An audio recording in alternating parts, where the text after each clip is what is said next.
Bueno, mi nombre es Pelayo Rico, muchos me conocéis también de la universidad y también los del Acuario de estar los últimos meses trabajando con Percebes, y vengo a hablaros mi tesis que gira en torno al tema de aplicaciones de las macroalgas en la detección de metales pesados en la costa asturiana. Va a ser un poco también hablando una parte química que probablemente no veamos en otras presentaciones, pero es un ámbito en el que hay que también trabajar con otras disciplinas como los químicos analíticos. La motivación de la tesis vino de una primera idea que quería hacer unos estudios a lo largo de la costa asturiana de simplemente analizando los metales pesados y otras contaminantes como los pHs que se habían hecho en estudios anteriores tanto en peces como en sedimentos, pero a la hora de ponerme a buscar materiales de referencia, que son aquellos materiales que tienen una concentración conocida para poder comparar con nuestras muestras, me di cuenta que la mayoría de materiales de referencia de algas o estaban obsoletos o estaban agotados en stock. Entonces, poniéndonos a revisar la mayoría de empresas que fabrican estos materiales, hemos visto como que desde hace una década se han dejado de fabricar. Si relacionamos esto con que, como explicó bien Ricardo, el cambio global que está habiendo, por ejemplo, en la industria pesquera, que es que la mayoría de las pesquerías están reduciendo su captura, y como la industria en torno al ambiente marino está girando un poco, por así decirlo, hacia la dirección del consumo en otros tipos de organismos que no sean pescados, es decir, macroalgas o organismos bentónicos, yo me hice la pregunta de, hombre, habrá que saber qué tiene lo que nos comemos. Si vamos a empezar a comer algas, habrá que saber qué tiene, porque por mucho que sepamos que los metales pesados de forma natural están en pequeñas concentraciones en la naturaleza, al añadirlos nosotros al mar y ser unos elementos que son de difícil degradación, quiere decir que estas algas que están en el mar los van a absorber. Al comérnoslas, lo que va a pasar es lo que llamamos bioacumulación, es decir, que por muy poco que traiga un alga, si comemos nosotros muchas algas, vamos a acabar acumulándolos. Y no solo de forma directa, ya que de las algas nos beneficiamos también de sus subproductos, como pueden ser pues, materiales como el agar para geles. Entonces, como tres principales objetivos de mi tesis son, el primero sería el desarrollo del material de referencia estándar para metales pesados, que en este caso se basa en un material sintetizado a partir de Codium tomentosum. Principalmente la idea de elegir Codium tomentosum es porque es una alga nativa que se está viendo en estos últimos años, está viéndose, por así decirlo, una reducción en su abundancia y un incremento en otras especies de Codium invasoras, por así decirlo. Una segunda parte que sería un ensayo de macroalgas como bioindicadores de metales pesados. En este caso hemos escogido 4, que son, por así decirlo, los 4 que tienen potenciales problemas tóxicos para el ser humano, como son el arsénico, el cadmio, el mercurio y el plomo. Y por último, un estudio y una comparativa de distintas localidades con distintos niveles de contaminación y también distinto origen de esa contaminación, desde una industria minera hasta una industria de, por ejemplo, la combustión. Como área de estudio, quería presentaros al menos la primera parte, que es la fase 1 del material de referencia y la fase 2 del estudio del alga como material, o sea, como organismo bioindicador. Hemos escogido una zona de ambiente natural y normalmente lo suelo contar, entre comillas, de ambiente limpio, porque al final metales pesados los encontramos en toda la costa, pero por ejemplo en la zona de Cudillo, como podéis ver en verde, lo consideramos una zona natural y limpia porque está lejos de fuentes de contaminación humana. Luego hemos escogido 5 zonas de ambiente contaminado que llamamos o cercanas a fuentes de contaminación, como puede ser la playa del Reguero, que está cerca de la desembocadura del Nalón, que tiene una historia de industria del carbón y de minera. Luego un par de ensenadas que hay donde el Faro de San Juan, cercanos a la industria de Avilés, que supongo que todos sabéis que Avilés está rodeado de industria de todo tipo. Luego la playa de Sibares, que está en las inmediaciones, por así decirlo, de las industrias que rodean a Gijón. Y luego Ribadesella y Llanes, porque también, aparte de que en estudios pasados se ha visto que hay concentraciones altas de metales pesados, queríamos destacar que estas dos zonas, y sobre todo en los últimos 20-30 años, tienen un incremento del flujo turístico increíble en ciertas épocas del año y también puede ser interesante mirar a ver si cambian esas concentraciones. Dentro de la metodología de mi tesis quería explicaros como las distintas etapas o procesos. Es desde el principio, que es con la recolección de muestras, básicamente recojo algas, intento recogerlas en el submareal para no cogerlas en el intermareal simplemente por el hecho de las del submareal están más tiempo en el agua, están más expuestas al metal pesado del agua. Y luego también recogemos sedimento y agua para que queremos intentar estudiar si hay una correlación entre las concentraciones de esos metales pesados en los 3 tipos de muestras. Hasta ahora se ha visto que en sedimento y agua sí, entonces vamos a probar con las algas también. Luego la limpieza e identificación, que por así decirlo es el proceso más arduo o pesado de la tesis, que quiere decir coger cada espécimen de alga y limpiar todo el tipo de epífitos, que ya os adelanto que el codium es una de las algas que mayor cantidad de epífitos he visto en mi vida. Y luego también la identificación a nivel de especie. El codium es una especie que a simple vista no podemos diferenciarla entre codium vermilara o codium tomentosum. Igual hay alguien en el mundo que considera que sí es capaz. Yo sin una lupa y sin hacer un corte de su tejido no soy capaz. Vaya. Luego, la preparación de la muestra, que por así decirlo, hasta estos 2 primeros años que llevo de tesis, ha sido lo que más tiempo me ha ocupado, porque es por así decirlo, cada alga para preparar el material que es necesario para el análisis es específico de cada alga, y en este alga, en codium, no se ha hecho hasta ahora, por lo tanto ha sido un periodo de 8 o 9 meses de desarrollo del método. Luego la instrumentación analítica, que simplemente os voy a explicar brevemente los 2 métodos que usamos para medir los metales pesados, que es el LUMEX y el ICP. El análisis de datos, obviamente, y una vez que tenemos resultados o datos significativos, la calibración y verificación, tanto del material de referencia como del método de análisis. El método de análisis simplemente cogemos materiales de referencia de los que se pueden comprar, y lo comprobamos que sale realmente la cantidad de metales pesados que tienen. Y luego, nuestro material de referencia lo que haríamos es enviarlo a 100 laboratorios externos a nuestra investigación que testen a ver si realmente cumplen por así decirlo, las concentraciones que decimos que tiene.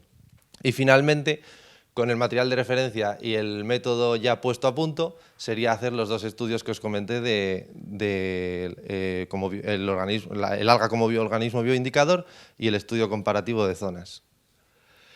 Como estoy en las primeras fases, por así decirlo, de la tesis, no puedo daros números reales de concentración de los metales pesados porque estoy en la parte de química analítica todavía.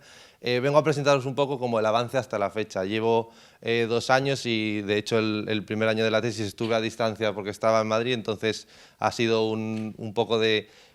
durante el primer año ir poco a poco aprovechando fines de semana y en este último año meter caña, meter sexta, última marcha y para adelante.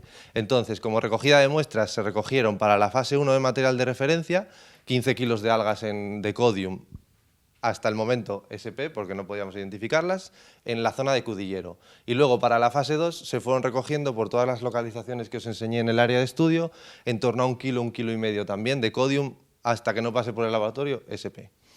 El siguiente paso fue la identificación de codium tomentosum y la limpieza.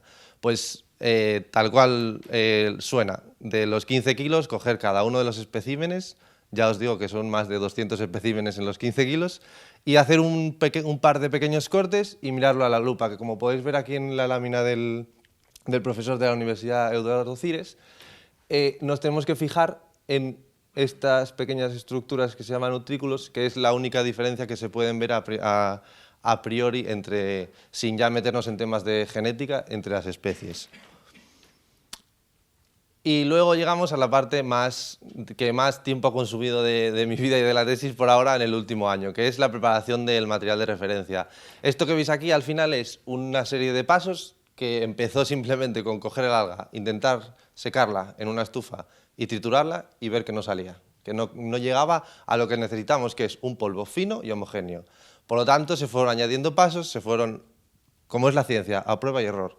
Entonces, hemos ya optimizado el método lo más corto y lo más eficiente posible y viene a ser principalmente, recogemos el alga, lo secamos a 25 grados durante 48 horas.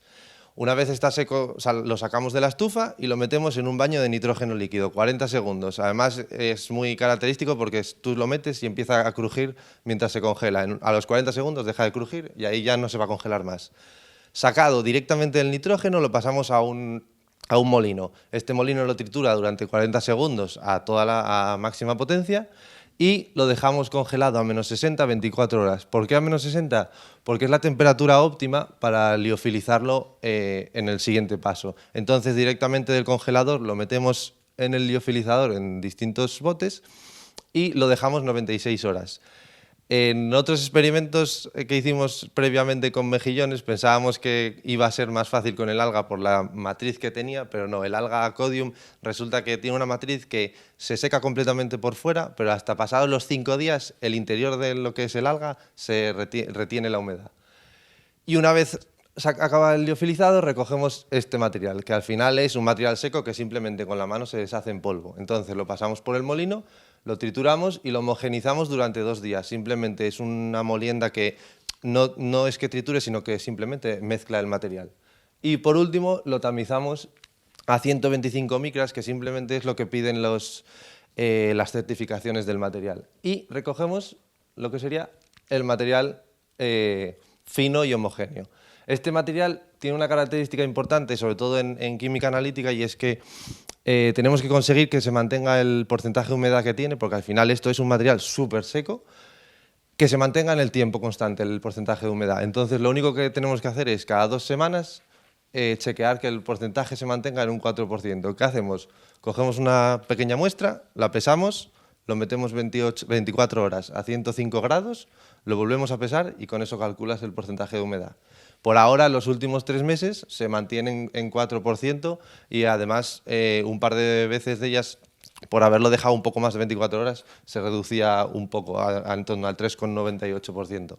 Entonces, en principio, el material por ahora se mantiene muy bien. Y luego quería hablaros un poco rápido porque es bastante, sobre todo el segundo método, es bastante arduo en cuanto a química analítica. Creedme, se me daba mal química en la carrera, no os podéis imaginar ya en el doctorado. Lo dividimos en 2 métodos. Primero, el método de Lumex. Es un método que yo considero muy rápido y directo, lo que pasa es que tiene una limitación. Únicamente se puede medir mercurio y te destruye la muestra por completo. Lo que hacemos es meter un poco de muestra, unos 0,25 gramos, y aquí, en esta cámara pirolítica, te lo piroliza a 700 grados. Entonces, por estas partes de detrás absorbe el vapor de esa pirolización, esto únicamente son cenizas, y aquí es en el analizador, lo que hace de ese vapor es te mide el mercurio y te lo da. Tú le pones la cantidad de material que le metiste y él te calcula las partes por millón que tienes de mercurio.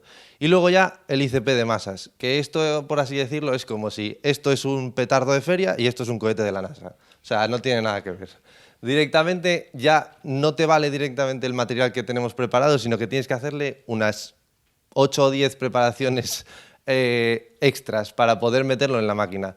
Nosotros partimos de un polvo y esta máquina únicamente lee un líquido transparente, porque no quiero meterme en muchos detalles, pero básicamente lo que hace es medir isótopos de los elementos químicos.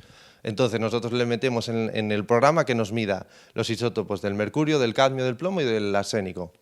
Pues uno de las, por ejemplo, tratamientos que tenemos que hacer es la digestión ácida por microondas, que como podéis ver aquí, esto es lo que le metemos, en plan, una disolución ácida de nítrico y clorhídrico con el polvo, y tras un día a 200 grados y presión constante, sale este líquido, que lo que hace es simplemente desapareció la materia orgánica, queda líquido con isótopos.